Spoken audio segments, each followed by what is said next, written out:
L'info écho avec Capital.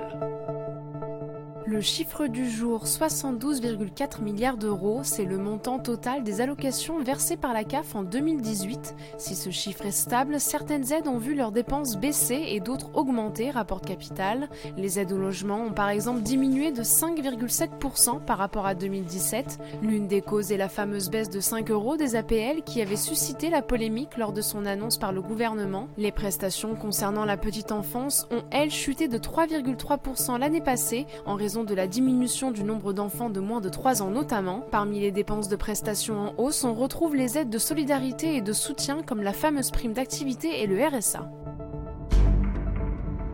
Le coup de gueule du jour est à attendre du côté des retraités vivant à l'étranger. Passée relativement inaperçue, une disposition récente de la loi de financement de la sécurité sociale a durci les conditions dans lesquelles les pensionnés résidant hors d'Europe peuvent se faire rembourser leurs frais de santé s'ils se font soigner en France. Pour bénéficier d'une prise en charge des soins, ces derniers doivent désormais avoir cotisé pour leur retraite pendant au moins 15 ans en France, sauf si le pays dans lequel ils vivent a conclu une convention de sécurité sociale avec la France. Une mauvaise surprise pour ces derniers, même si les instructions ministérielles précisant les conditions d'entrée en vigueur de cette mesure n'ont toujours pas été diffusées.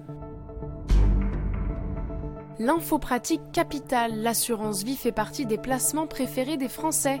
Environ 80% des 1700 milliards d'euros d'encours est orienté vers le fonds en euros, un support géré directement par la compagnie d'assurance vie qui offre à l'assuré une garantie en capital. Mais peu d'épargnants savent ce que font les assureurs vie de l'argent placé sur ce support. Ainsi, leurs fonds en euros classiques sont investis en moyenne à 80,7% en obligations, selon le cabinet Good Value for Money. Si ces actifs sont sûrs, ils ne rapportent pas grand-chose.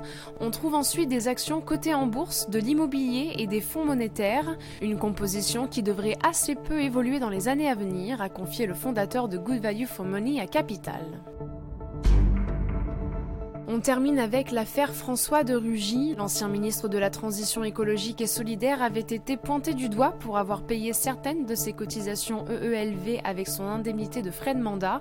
Or, selon des révélations du Canard enchaîné, l'ex numéro 2 du gouvernement a enfin obtenu ses relevés de compte IRFM. Sur ces documents, il apparaît que François de Rugy a bien remboursé en 2 fois les emprunts qu'il avait effectués sur ce compte pour payer ses cotisations en 2013 et 2014. L'ancien ministre évoque donc simplement une histoire d'avance de trésorerie, au final rapidement remboursée, d'autant que ce n'est qu'en 2015 que l'utilisation de cette indemnité de frais de mandat a été davantage encadrée. C'était l'info écho avec Capital.